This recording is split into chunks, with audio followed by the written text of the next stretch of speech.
about anything? Okay. So before I start the lecture, I want to make an announcement about the homework assignments. As you saw last week, usually I try to have them by Friday, but after the lectures on Friday, I go write the questions, and I make sure that I write them Friday and post them on the same day. But I may post them like Saturday morning, so don't be scared. You will be having the homework, so I will post them as soon as I can. But sometimes, I cannot post them on Friday because I'm writing the questions. So let me go use a file that I generated yesterday for our today's class. Okay. So I thought it's really good to have so before me starting, talking about the materials, I just go through the materials that I taught in the previous session, so make sure everyone knows what's going on in the class. So the main thing that we talked about last week was about metals, non-metals, electropositivity, electronegativity, and how to see these trends in periodic table. So based on the periodic table, can anyone tell me which one of the following is more electronegative? Lithium, or fluorine? Fluorine. Is that clear why?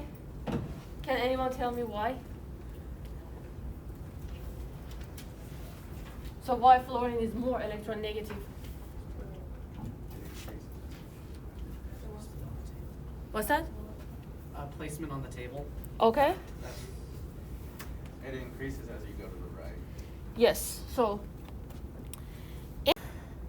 when we go from left to right in periodic table, electropositivity decreases. Electronegativity increases. And when we go from up to down, electropositivity increases, electronegativity decreases. Is that clear? Okay. Can depict it here. So you can compare hydrogen. So that's why I was emphasizing a lot on the periodic table, because if you learn those concepts that I said, electronegativity, electropositivity, metallic character, and all that, every comparison would be really easy, So for hydrogen, you see that, okay, you can compare hydrogen, for instance, with helium, right? They are in the same row, right? And then you can also, so here we don't have an element to compare, but even if we had, this element right here would be more electronegative, right? And when we compare in a group, fluorine, that fluorine would be you can compare this is a bad example. Here we don't have an element, but for instance, fluorine and chlorine, you can compare that, chlorine, which one of these two would be more electronegative? Fluorine, right? Because the metallic character increases, electropositivity increases, but electronegativity decreases. So what I'm saying is that now you can compare this one with this one. Does that make sense? And we also have a table. And just if you remember the definitions, electropositive atoms give up electrons, right? And form cations. And as you remember, these characteristic is more specific to metals. Metals it's not specific to metals, but metals in general are more electropositive because they tend to lose electrons and form cations. And the reverse would be electronegativity, or electronegative atoms accept electrons. And that is more in non-metals. And as your friends mentioned, so what charge will a beryllium ion carry? And we talked about this last session, I'm just reviewing them. Negative 2? Positive 2. Remember, metals, usually they lose electrons. When they lose electrons, they will be having more positive protons compared to negative electrons, so they have positive charge. And to say what is the number, you can just look at the group number, right? Most of the time, at least for group 1A, 2A, and if they form like ionic compounds. Which atom is more electropositive, lithium or beryllium? Lithium, right? Because when we go left to right in the periodic table, electropositivity decreases, right? So beryllium would be less electropositive. What about lithium or sodium? Sodium, right? Because when we go, if you look at the periodic table on any side of the wall, when you go up to down, electropositivity decreases or increases? Decreases. Wait, electropositivity? Yes. Oh, it increases as you go down. Okay. So about any of the things that we just said. Okay. Any question? And we talked about the covalent bond. So just these are like review, and I have like the exact same slides. What is a covalent bond?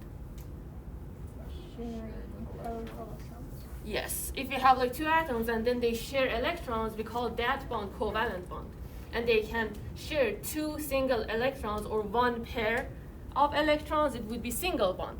If they share 4 electrons or 2 pairs of electrons, it would be double bond, and so on and so forth, right? And what is a molecule? Atoms joined by covalent bonds. What's that? Atoms joined by covalent bonds. Yes.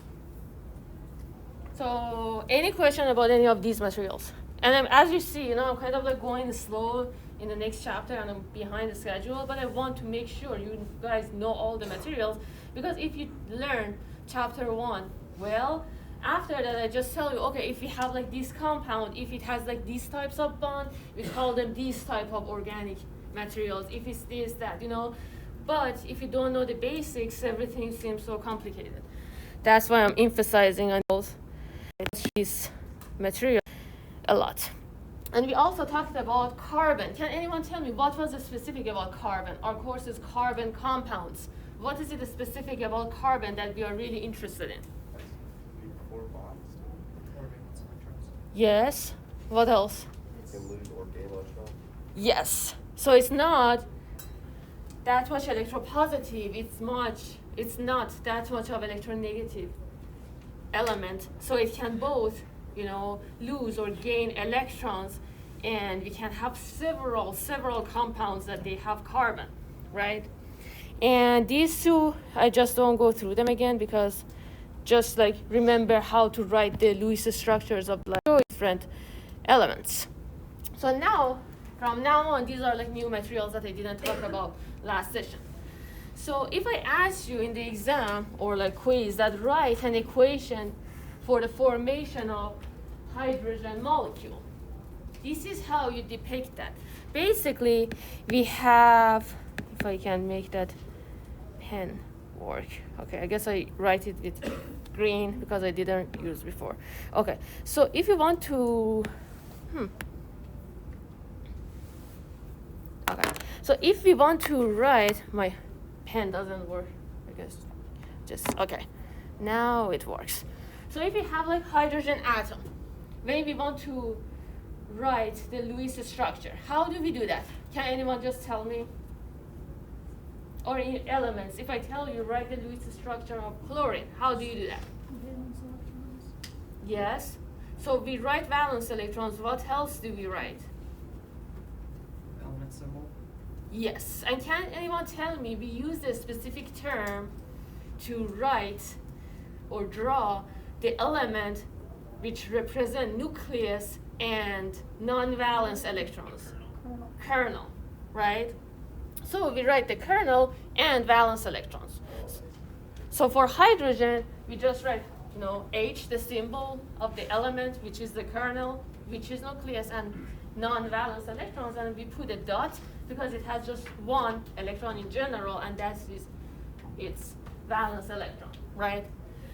And then as you remember, when we want to write like chemical equations in general, we have like one element or like compound plus the other one that they react, and then we write an arrow, do you all remember? As a way to show the chemical reaction. So we have like this hydrogen atom plus the other hydrogen atom, and then we write like the plus sign and arrow, and then we have like hydrogen molecule. And to write the molecule, we write, hydrogen itself, one hydrogen atom, the other hydrogen atom. And if you remember, we depict these two electrons with a dash between them, which represent chemical compound, or like in this case, molecular compound. And this is how we write them. Do you remember? Is it clear? Good. And when we want to have like a formation of hydrogen molecule, heat will be released. Any question about how we write this? And I don't expect you to know what reactions are exothermic or endothermic. Can anyone tell me what was an exothermic reaction? It absorbs heat. It absorbs heat from the surroundings. So we have like two types of reactions, right? So exothermic reaction is the reaction that we see heat on the right side. So the heat is released to the environment or surrounding, right? And if we have like endothermic reaction, it absorbs the heat from the surrounding, right? And we write that on the left side of the equation. Unless I explicitly tell you that this reaction, for instance, combustion reactions, are exothermic. Unless I explicitly tell you, I don't expect you to know, what, I don't give you a random reaction and ask you, is it exothermic or endothermic, unless I talk about it in the class.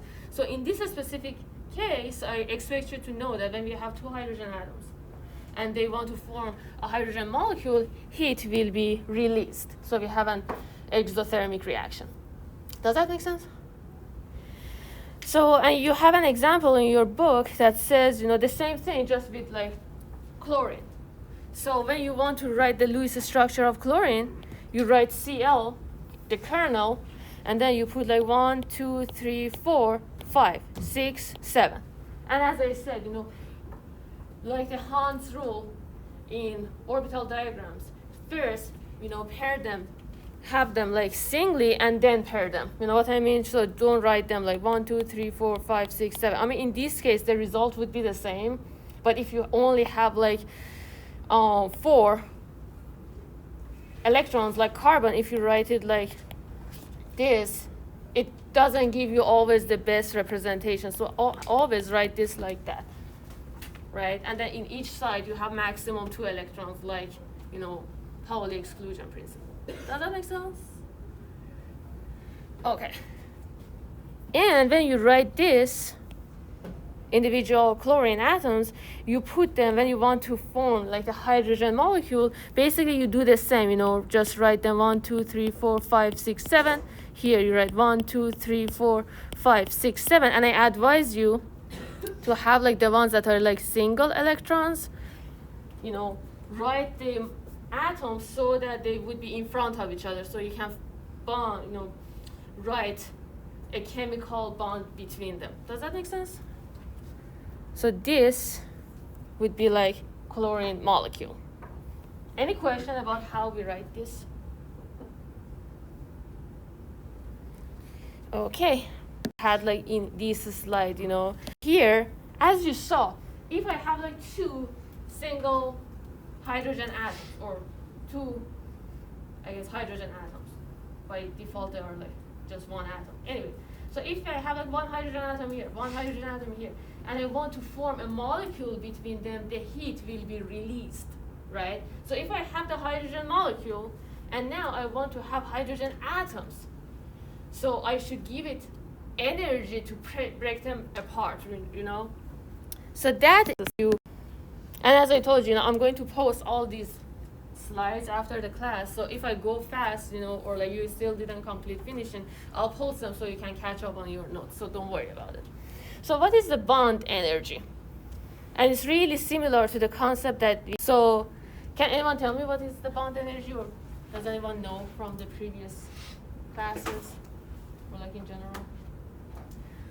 So bond energy is the energy necessary to break a mole of covalent bonds. So meaning that energy, we call that bond energy. And based on the definition, it would be energy necessary to break a mole, 1 mole of covalent bonds. This is how we define it. So we can like solve problems and do calculations and so forth. So, and the amount of energy depends on the type of bond broken. So if you have like double bond or like triple bond or single bond or like different types of bonding that we're going to learn in this course, that energy would be different, right? It just makes sense that the amount of energy for like hydrogen molecule won't be the same as chlorine molecule or like other types of molecules. Any question about that? Okay. Now, what is the bond length? Can anyone know that? Yes? The distance between the two atoms when they form the molecule. Yes. So the bond length is the average distance between two covalently bonded atoms. We call that average distance bond length.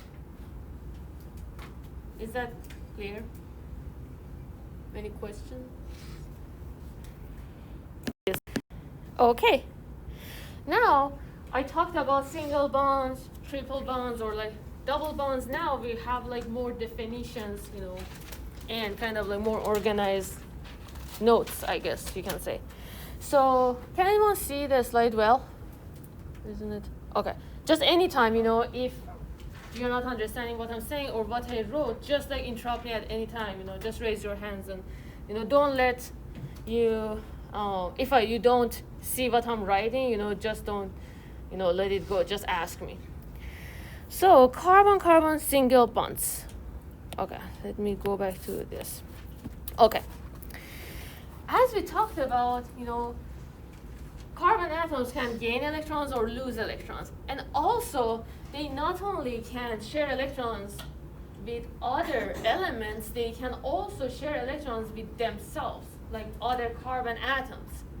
And we have like several compounds that they can have up to like 100 carbon atoms in them that they just like bond with each other. So this is one of the unique, characteristics of carbon atoms, that they can share electrons not only with different elements, but with other carbon atoms as well. So here, I wrote that to give you an example of how we write the Lewis structures for like different compounds. So for instance, if I tell you that we have like ethane molecule, and that is C2H6. And in the next chapters, I teach you about how to write this chemical formula so you don't have to worry about it. As of right now, I tell you ethane is the C2H6. And if you want to write the Lewis structure of ethane, what you do is that for each of these atoms, and to save time, last night I just wrote each of these with like different colors to save some time in the class. So for carbon, when you want to write the Lewis structure, what you do is that you write the symbol, the kernel, with the valence electrons, right? Is that clear? So for carbon, you write this, right? And I told you we have C2, and you bond these two carbon atoms together. And as we go along in the course, and I give you some examples to work through and post them on Canvas, and as you, write these Lewis structures, you become more comfortable with them. At first, maybe it seems like, okay, how should I bond the atoms together? But when you think about like the valence electrons and valence in general that I teach you in the next slides, and also as you write more and more structures, you become more comfortable with this. But as of right now, you write carbon with 4 valence electrons because it's in group 4A. It has 4 valence electrons. Is that clear? And this is like the, building block of this course. This is like kind of the atom of, if you think about it, it's kind of like the basis of our course because we have carbon compounds. So remember, carbon has like 4 valence electrons. And we do the same thing for the other carbon. And when you want to, you write them next to each other because, as we said, carbon atoms, they also form bonds between themselves. And then for each of the sides that we have that is remaining, we put a hydrogen atom. And what is the number of valence electrons for hydrogen? 1, right? And then you do the same for each of the hydrogen atoms. So these are like the individual Lewis structures for each of these elements. And you put them together, and remember that you should also form bonds between carbons. So can anyone tell me why didn't I write this like this, for instance? So I had like carbon with 4. I guess I switched this pen with some other color. Okay. And then I put hydrogen here, right? And then why didn't I write this as part of my structure? So instead of this part, I guess, why didn't I write this? What is wrong with this? Hydrogen doesn't have Yeah, what is the other answer? Hydrogen doesn't have 2 valence electrons. Yes. So you should remember that if you write this structure and I ask you, what is the number of electrons for hydrogen in this structure? You said, okay, hydrogen shared 1 electron with carbon here, 1 here, so it has like 2 electrons. But that is not the case, right? I guess that is the bad example. I should also write the other structure because hydrogen technically can have when they share the electrons, it wants to get to do it. So what I meant to do is this. And let me. Okay. And let me. I guess we don't have. Okay. My example wasn't the best. Let me. Okay. C2. Okay. Got it. So if I have this. Okay, so the previous structure wasn't the best representative of what I wanted to depict. So here, if I have like this, okay, so C2H, and then I have like hydrogen here and hydrogen here. Okay, so this is a better example. So, okay, now tell me, so the previous one, it had its own issues and it wasn't right, but it wasn't the best demonstration of the point I was trying to make. What is wrong with this structure? Missing a valence electron. What's that? You're missing a valence electron. For which? Well, I'm saying like your carbons each have 4, and Uh-huh. then you have 2 but there's 3 hydrogen. So, but like there's no spot to put another one. Yes. And also here, the hydrogen, now it has 4 electrons. And we know that the maximum number of electrons for hydrogen in a chemical bonding would be duets, like 2 electrons. Does that make sense? What I'm trying to say? And if I want to be more accurate, C2H6. 1, 2, 3, 4, 5, 6. I don't know. So this is wrong. I spent so much time demonstrating what is wrong. So just learn the right one. And no, this is why we write the chemical structure like this, because at the end of the day, carbon in a chemical bonding, it can have maximum 8 electrons. So if you have a structure, and we have like exceptions to Lewis structure and that we talk about, but in general, carbon cannot have like 10 valence electrons, or like hydrogen cannot have more than 2 valence electrons when it forms bonding. Is that clear to everyone? Did I confuse anyone with the previous example? Is this good? Okay. So now, here, this is one way to show them, and then this is basically the same thing, but I just put the dots vertically instead of horizontally, and it doesn't matter how you want to depict them. And as we talked about before, and it just switches to the eraser for whatever reason. Okay. We depict these 2 electrons with a dash as a representation of a chemical bonding. Good? Quick,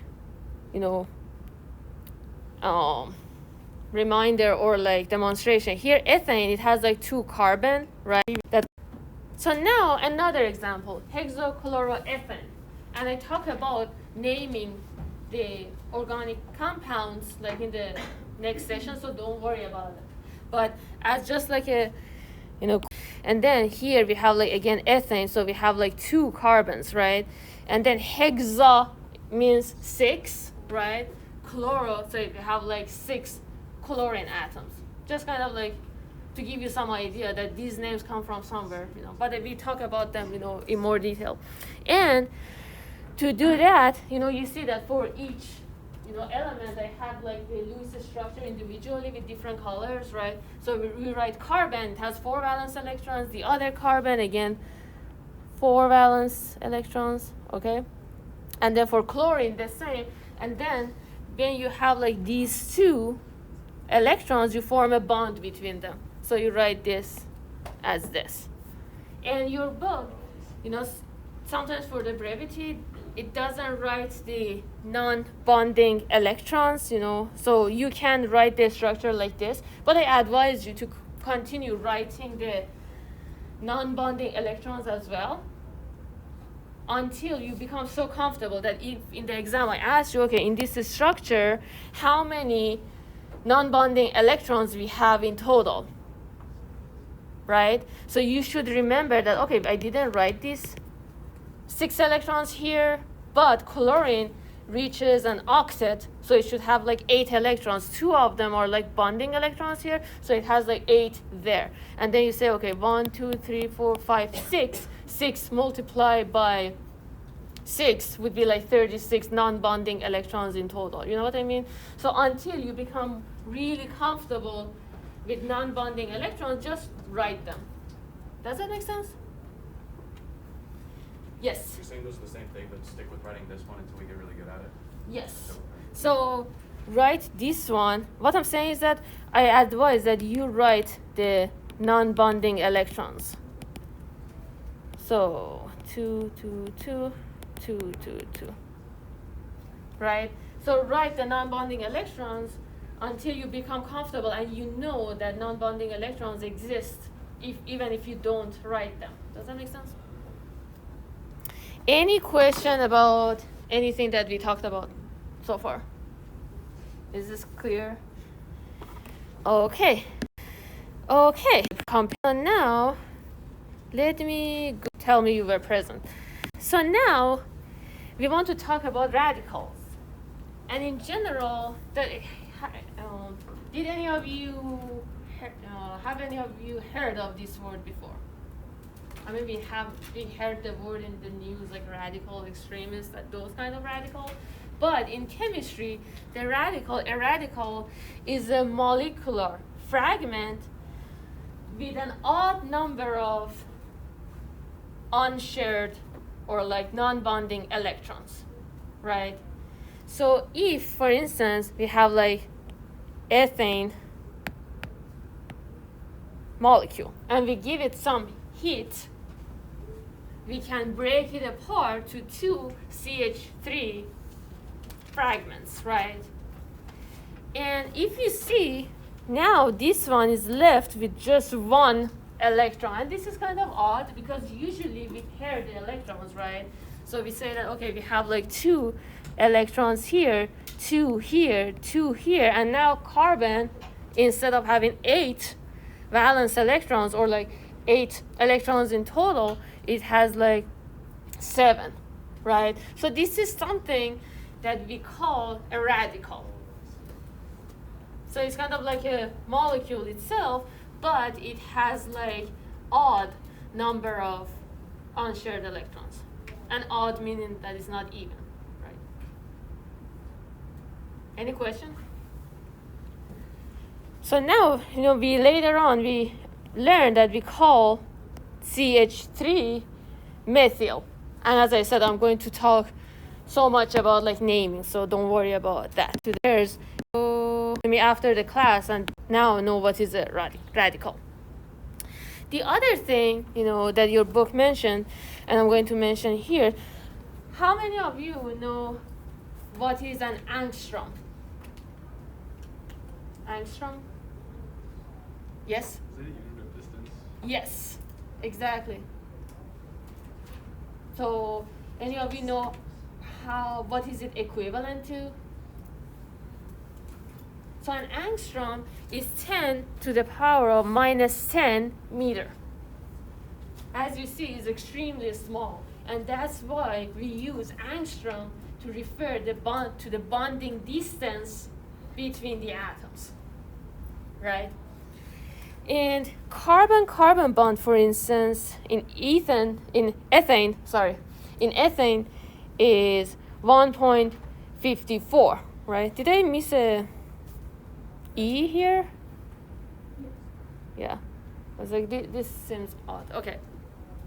And then hydrogen-hydrogen bond in H2 is 0.74 angstrom. And as we said, we measure the distance between like these two carbons, and then the average distance we report, right? So, first of all, is this clear? No, I just introduced angstrom. Yes? Can you spell angstrom on the board? for me? Yes. Angstrom.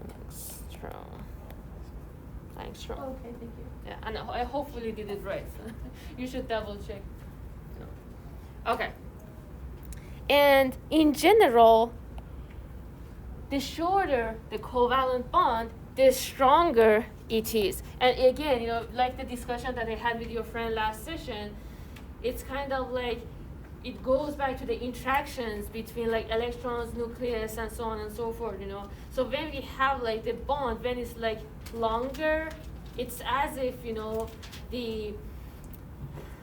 based on the electronic interactions, there is not much of, attraction between these two atoms. If the distance between the two atoms is really long, or the covalent bond is long, right? So it's not that strong. But if the shorter the covalent bond, it's like based on the interactions that is going on between the two atoms, the bonding is stronger. Does that make sense? So now, based on what I just said here, and this is one of the worked examples in your book that I asked you to just, like as I said, study the chapters and then go through all the examples. So based on what I just talked about, if you have like carbon-carbon bond in ethane being like 1.54, and then hydrogen-hydrogen bond in H2 becoming like 0.74 angstrom, what do you expect the length of CH bond would be? If I just tell you that, estimate that. What's that? Like one angstrom? Yeah, how did you say that? Added a 2 and divide by 2. Yeah, so because, in we have like carbon-carbon, we have like hydrogen-hydrogen, and now we want to estimate carbon-hydrogen. So if this is like 1.54 angstrom, this is like 0.74, we expect this bonding being average of these two, right? Because here we have like 2 carbon, 2 hydrogen, we have 1 carbon, 1 hydrogen. So it would be 1.54 plus 0.74 divided by 2. And I always encourage students in my classes to do the calculations both with calculator and with mind or with hand, because sometimes you put the number wrong in calculator. Even me writing the exams, it was like several times that I put the numbers right. Instead of putting like 1.54, I put like 11.54. And then I had the answer. I was like, it doesn't make sense that the average of 1.5 and then 0.7 would be like, 5, for instance. So it would be like 2.28, if I did the math right. That's right. So this would be roughly the number, but if we go to the book, the actual number is like 1.09 angstrom, which, as you can see, is a good estimation. It's not exact, but if I tell you, so I may give you in one of your homework problems, and I will give you. So I write something like this, and I said, or for some other atoms, and then I say that what could be the number, and then I give you like 1 point, or what cannot be the number. One of them would be 1.1, the other would be like 1.2, the other would be, 4.8, right? So the one that is 4.8 has nothing to do with these numbers. So you should be able to estimate that. Any question about this? Everything's crystal clear? Electron. Okay. So we have another definition, and that is catenation. Have any of you heard of this before? Catenation? So probably you know it in some level, but we didn't know the term. So there is no limit to the number of carbon atoms that can be linked. As I said, we have like some structures that they have like even 100 carbon atoms, right? And then we pair like hydrogen or like other elements with them. So just feel forced to write all of this. Anyway, know that carbon have like 4 bonds, right? Anyway, so this ability of an element in general to form chains as a result of bonding between the same atom is called catenation. So it can be for other elements as well, not only carbon, but in this course we're mostly interested in carbon because we're studying carbon compounds. Does that make sense? Mm-hmm. So we call that catenation. So, and I was debating how many, because for the last homework assignment I wanted to ask from like course syllabus, attendance and all that, those types of questions, and also from the course itself. So I gave you 20 questions.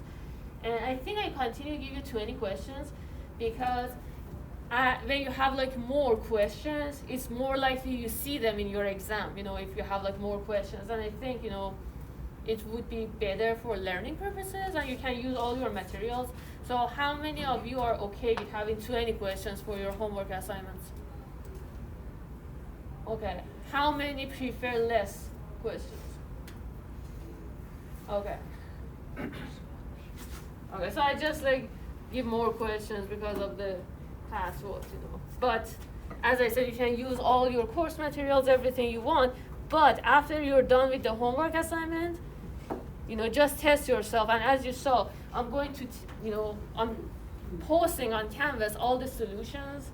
And is it fine that I just highlight it like I did before? Yeah, that's fine. Okay. Sometimes when you print them, it might not be visible, but you can also like circle them afterwards, or whatever. So just make sure that you know how to answer the questions after you're done with the quiz by heart. Because in the exam, you're not allowed to use any of the course materials. So, yeah. And now I want to talk about polar covalent bonds. And some of these things, might be review for some of you, and some of these would be like new information. How many of you, what is a polar covalent bond? It's like the uneven sharing of electrons. What's that? The uneven sharing of electrons. Exactly, so if you have like 2 atoms, which are the same, like 2 carbon atoms, they evenly share the electrons, right? But if you have like, carbon and fluorine, remember that we said that fluorine is more electronegative, right? So it has more tendency to absorb electrons or attract electrons, right?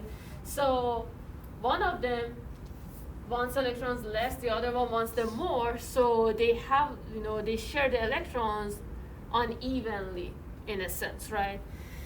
So a polar covalent bond is a covalent bond in which the electron pair is not shared equally between the 2 atoms. For instance, hydrogen and chlorine. Chlorine, as you can see in the periodic table, and if I give you like some elements, and for instance, okay, now I make it here. But as of right now, just accept that chlorine is more electronegative. So it absorbs or attracts electrons more. And how we depict that, we have like an arrow towards the element that is more electronegative, and then we put a positive on the other one that is more electropositive, less electronegative. Or we put like a delta sign in each of those, and delta plus, delta minus. It means delta minus means that it has like a slightly negative charge, or it's like more electronegative, and then the other atom is more electropositive. Does that make sense? Any question? Or the other way is that we also write the dash between the two. All the same concept.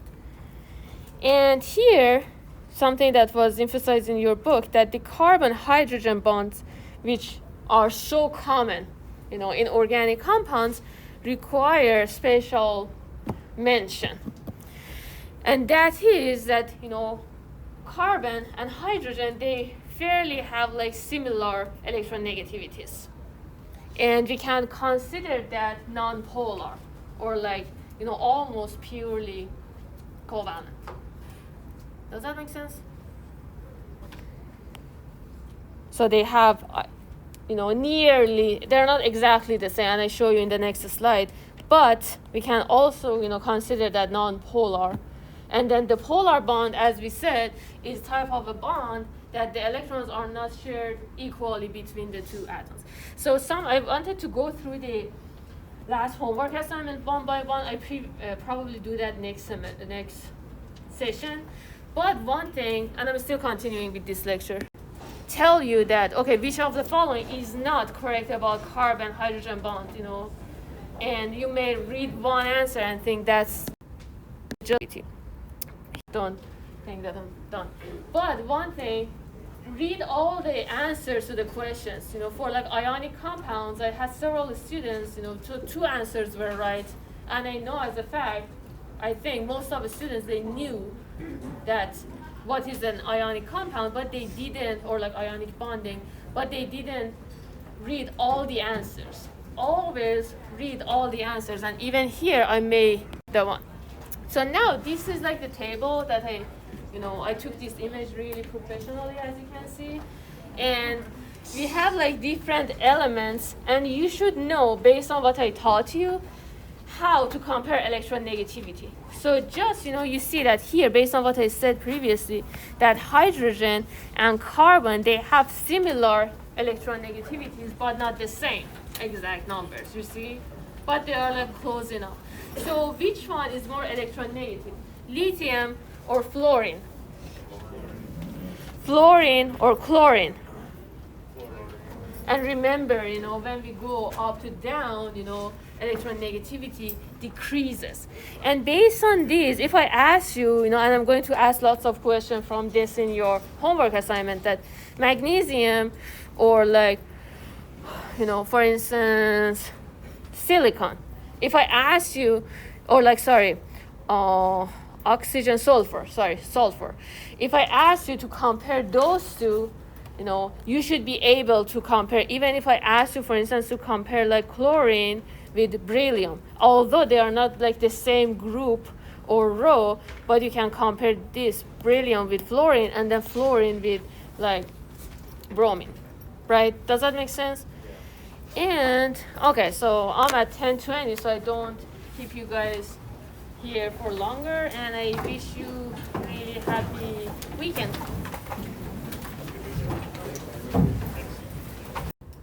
To the attendance section, so to give you guys some break too. So here is the link, surveymonkey.com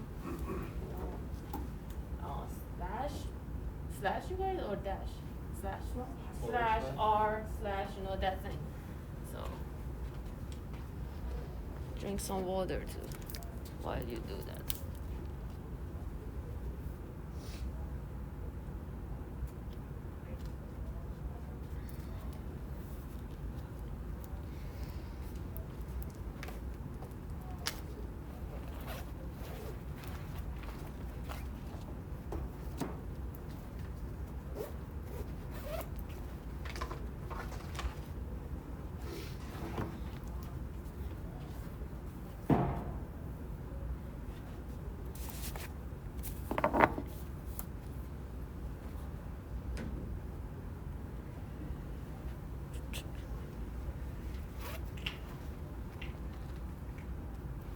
And remember to press OK or submit to make sure that you submit the attendance.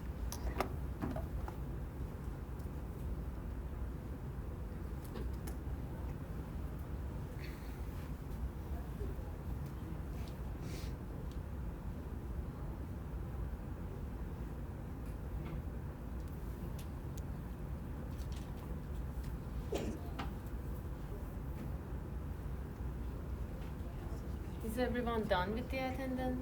How many of you still working on this? Okay.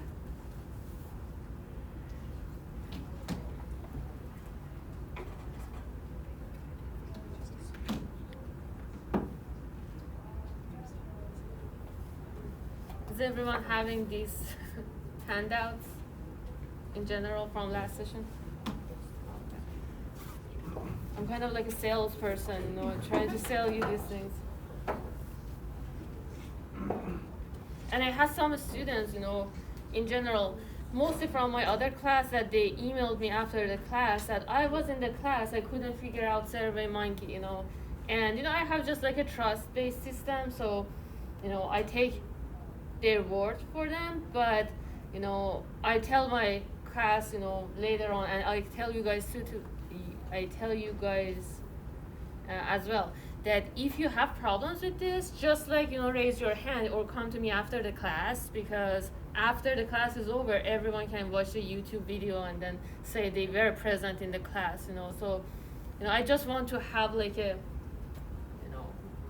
more rigid system that know who was in the class and not. And the whole reason that I do attendance is to increase learning, you know. And as I said, if you're not feeling well, just stay home, and that's totally fine by me. I just don't want the students don't show up to the class for no reason. And each session is almost like $100 that you paid. So I just don't want to waste your money, you know, even if you want to, you know. Okay, everyone's good with attendance? Okay. And again, if you couldn't do it,